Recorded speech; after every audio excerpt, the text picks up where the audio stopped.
नमस्कार, आप देख रहे हैं सी न्यूज भारत और मैं हूं आपके साथ ज्योति अरोड़ा। वक्त हो गया है न्यूज बुलेटिन का, तो आइए शुरू करते हैं जिलेवार खबरों का सिलसिला।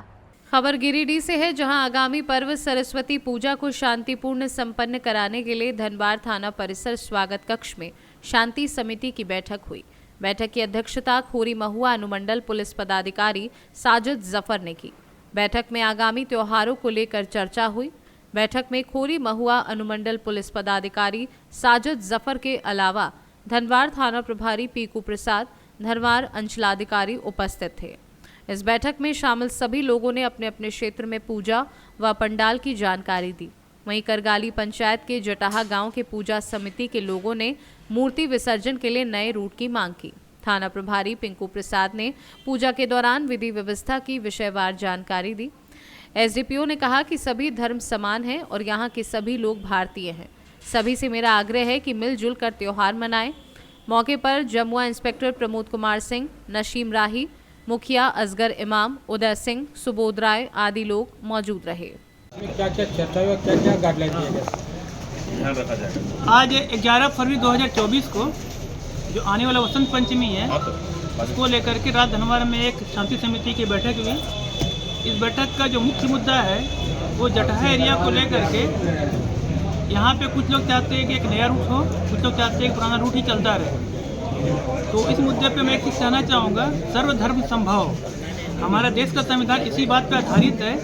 तो मैंने यहाँ के लोगों से कहा है कि कल आपस में बैठ करके एक निर्णय ले लें कि आप लोग क्या चाहते हैं। गांव के लोगों के जो निर्णय आपस में सहमत होंगे तो ठीक है, अगर नहीं होंगे तो फिर जो हमारे सब डिविजनल मजिस्ट्रेट साहब है उनके पास बैठ के मीटिंग होगी।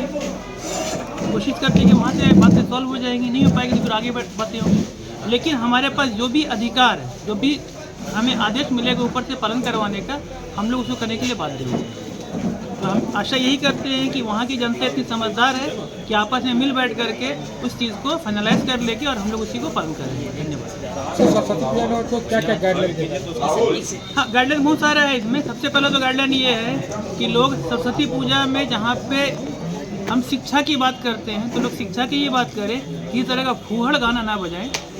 दूसरा रहता है कि कभी कभी लोग शराब का सेवन कर लेते हैं, तो शराब का सेवन करके किसी तरह का उपद्रव ना मचाएं, महिलाओं को परेशान ना करें।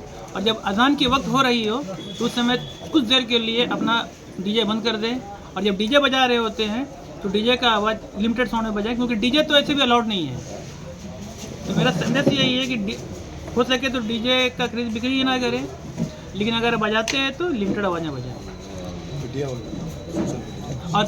और मैं एक बात बोलना चाहूँगा, ये दौर सोशल मीडिया का है और यहाँ पे जैसे मैंने यहाँ ट्रेनिंग किया हुआ है तो यहाँ मेरे जानने वाले सब लोग हैं। गांव में एक छोटी सी भी घटना होती है, मेरे पास सीधा मोबाइल आ जाता है। कोई शरारती तत्व ये समझता है कि उसे जानकारी नहीं। गिरिडीह से सीनू संवाददाता शहबाज आलम की रिपोर्ट।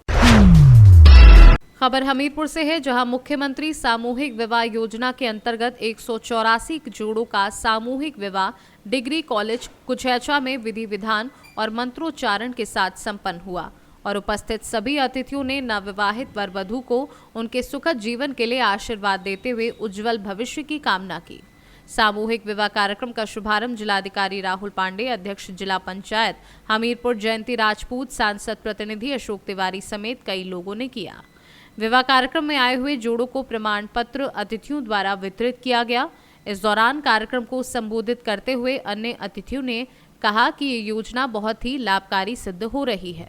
हमीरपुर से सीनू संवाददाता ब्रजेश कुमार की रिपोर्ट। खबर महाराजगंज से है, जहां पुलिस अधीक्षक महाराजगंज के निर्देशन में और अपर पुलिस अधीक्षक आतिश कुमार सिंह के पर्यवेक्षण में जनपद में अवैध शराब निष्कर्षण, बिक्री और परिवहन की रोकथाम के लिए चलाए जा रहे अभियान के क्रम में क्षेत्राधिकारी फरेंदा और थानाध्यक्ष फरेंदा पुलिस की संयुक्त टीम द्वारा ग्राम भारी वैसी में दबिश देकर कुल 1 कुंटल लहन नष्ट करते हुए कुल 150 लीटर कच्ची शराब और शराब बनाने के उपकरण के साथ 3 अभियुक्तों को गिरफ्तार किया गया है। महाराजगंज से सीनू संवाददाता अंगद शर्मा की रिपोर्ट।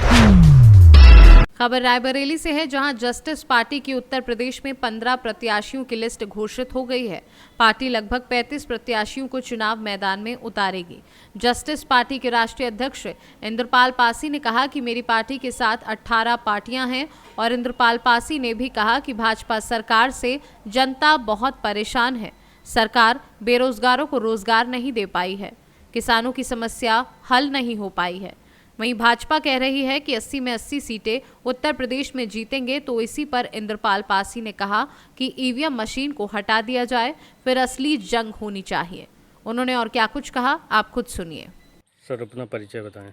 इंद्रपाल पासी, राष्ट्रीय अध्यक्ष जस्टिस पार्टी। सर 2024 में लोकसभा चुनाव होना है, आपकी पार्टी आप क्या तैयारी कर रहे हैं? जस्टिस पार्टी उत्तर प्रदेश में और देश में जो जनरल चुनाव 2024 में होने जा रहा है लोकसभा का, उसमें हम जस्टिस पार्टी उत्तर प्रदेश में 15 सीटें लड़ेगी। जस्टिस पार्टी मिश्रिख, सीतापुर और हरदोई, कौशाम्बी, रायबरेली, शाहजहांपुर इन सीटों पे लड़ना चाह रही है। और जो छोटे छोटे 18 दल मेरे साथ में हैं, घटक दलों के साथ चुनाव मिल करके हम लड़ेंगे। ये स्थिति है उत्तर प्रदेश में। और जनता विकल्प की तलाश में है, परिवर्तन चाह भी रही, विकल्प की तलाश में जस्टिस पार्टी आपके बीच में खड़ी हुई। आने वाला कल भविष्य के लिए, किसानों के लिए, बेरोजगारों के लिए। और आज तक रोजगार सरकार ने नहीं दे पाई, न किसानों की समस्या हल हो पाई, न शिक्षा की समस्या हल हो पाई। केवल जुमलेबाजी में सरकार अब तक रही है। सरकार तो कह रही है कि 80 में 80 सीटें हम ही जीतेंगे। 80 में 80 उत्तर प्रदेश में बार बार भाजपा चैलेंज कर रही है, बार बार अपना ऑफर भेज रही। हम कह रहे हैं अगर ईवीएम जिस दिन हट जाएगी और बैलेट पेपर से चुनाव हो जाएगा, उत्तर प्रदेश में कभी भी 80 सीटें में 80 सीटें भाजपा को नहीं मिलेंगे और भारतीय जनता पार्टी पूरे देश में सफाया हो जाएगा। केवल बैलेट से चुनाव हो जाना चाहिए। मैं भारतीय जनता पार्टी को वादा करता हूँ, चैलेंज करता हूँ, केवल ईवीएम से हटा करके बैलेट से चुनाव करा लें और स्ट्रांग रूम में जहाँ पर रखी जाए बैलेट बॉक्स, वहाँ सभी पार्टियों के लोग रहे, तब तक रहेंगे जब तक उसकी काउंटिंग न हो जाए। अपने आप भाजपा का सुपड़ा साफ हो जाएगा। एक भी काम 2014 से लेकर के 9 साल में नहीं किया। जो 70 साल में कांग्रेस ने किया, भाजपा ने कुछ नहीं किया, सब खत्म कर दिया। आप जिस जिलों में चुनाव लड़ाना चाहते हैं उसमें क्या कुछ तैयारियां, रैली वगैरह कर रहे हैं क्या? जो उत्तर प्रदेश में जस्टिस पार्टी चुनाव लड़ने जा रही लोकसभा चुनाव में, वो हरदोई में बराबर रैली चल रही है, कौशाम्बी में चल रही हैं और जौनपुर में चल रही हैं और आपका मिश्रिख में चल रहे हैं, सीतापुर में चल रही हैं और लखनऊ में भी चल रही हैं। और लखनऊ में कल महाराजा बिजली पासी के किले पर बड़ी रैली होने जा रही है समाज के सभी संगठनों को लेकर के और जस्टिस पार्टी और उधर साथ में भारतीय हरित पार्टी, ऐसी तमाम पार्टियां हमारे साथ में लगी हुई हैं। जितने आप प्रत्याशी उतारे हैं इसमें से जीतेंगे तो कहाँ ले जाएंगे इनको? जीते जाएंगे तो हम विपक्ष में बैठेंगे या सरकार बनाने के हित में होंगे तो सरकार के विकल्प में पार्लियामेंट में हम लोग बैठेंगे। और सरकार इस बार परिवर्तन चाह रही है और जस्टिस पार्टी की सरकार उत्तर प्रदेश में बिना और देश में बिना जस्टिस पार्टी के पार्लियामेंट की सरकार इस बार नहीं बनेगी। रायबरेली से सीनू संवाददाता इंद्रेश की रिपोर्ट। खबर सीतापुर से है, जहां गांव चलो अभियान तेज होता दिखाई दे रहा है। उसी के तहत भाजपा कार्यकर्ताओं में जोश भी दिख रहा है। भाजपा कार्यकर्ताओं ने गांव चलो अभियान के तहत पैम्पलेट बांटकर भाजपा सरकार की उपलब्धियों को जन जन तक पहुंचाने का काम किया।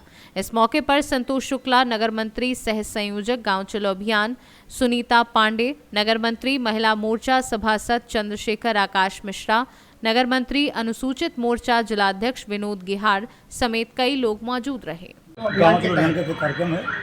गांव चलो अभियान के तहत ये कार्यक्रम है। मोदी जी की नीतियों को हम लोग सब लोग बताएंगे, बखान होगा, घर घर जाके हम लोग मोदी जी की नीतियों को बताएंगे, पंपलेट देंगे उनको और इसी के तहत सारा कुछ कार्यक्रम चलेगा। ये हम लोगों का राष्ट्रीय और प्रवासी कार्यक्रम। सीतापुर से सीनू संवाददाता अवनीश सिंह की रिपोर्ट। फिलहाल इस न्यूज बुलेटिन में बस इतना ही। देश और दुनिया की बाकी खबरों के लिए आप देखते रहिए सी न्यूज भारत।